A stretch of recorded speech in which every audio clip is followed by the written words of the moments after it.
The wealthy lady discovered that the bread filling was actually a live lobster. But instead of getting angry at the chef, she started tasting another dish of cold water-soaked potatoes. Then, she tried the stinky tofu sausage. The wealthy lady couldn't stand it anymore. She immediately scolded the so-called chef in front of everyone. But the chef claimed that these so-called delicacies had taken him 3 years to learn. In fact, global culinary skills had regressed by 100 times at that time. Even a simple bowl of cold water-soaked potatoes was regarded as a rare delicacy. However, only the delivery man's cooking skills remained unaffected. Looking at those bland dishes just now, the man couldn't help but laugh. He claimed that even his dog's leftovers tasted better than this. Hearing those words, the chefs in the restaurant immediately became furious. Seeing this, the man originally wanted to escape, but the chef said that if he couldn't make something tastier, they would turn him into food. The man felt helpless and had no choice but to demonstrate his cooking on the spot, but inside he was very nervous. He carefully picked up a potato. He was just about to peel the potato. Seeing this, the chefs all accused him of wasting ingredients, because they had never seen anyone peel a potato before, but the man ignored them. He simply cut the potato into fine shreds. Then he quickly heated oil in the pan and made a dish of hot and sour shredded potatoes. After tasting it, the chefs were all stunned by the flavor. Seeing their amazed expressions, the wealthy lady curiously took a bite of the shredded potatoes. The next second, she praised the man as a true culinary god of the era. But the man thought the reactions were far too exaggerated. Before the man could react, the wealthy lady pulled out $3 million to buy the patent for the dish. Seeing the pile of cash in front of him, the man was overjoyed. The woman then invited him to represent her restaurant in the World Chef competition,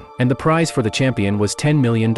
Hearing such a huge prize, the man immediately agreed. Soon, the cooking competition began. However, one of the man's opponents turned out to be his ex-girlfriend, and the dish she chose was none other than cold water-soaked potatoes. When it was the man's turn to choose, he decided to make fried rice with eggs. This shocked all the spectators present, because in that world, only a true culinary god could make fried rice with eggs, so no one believed the man would win. Even his ex-girlfriend mocked him and told him to quit the competition early, but the man calmly began cooking anyway. 20 minutes later, all the other contestants had finished their dishes. After tasting them, the judges listed those dishes among the world's top 10 cuisines. At that moment, the man was still cooking slowly. Everyone thought his fried rice would definitely fail, but when the judges finally tasted it, they all gave him the champion's title. The audience went even further, fighting each other to grab bites of the fried rice.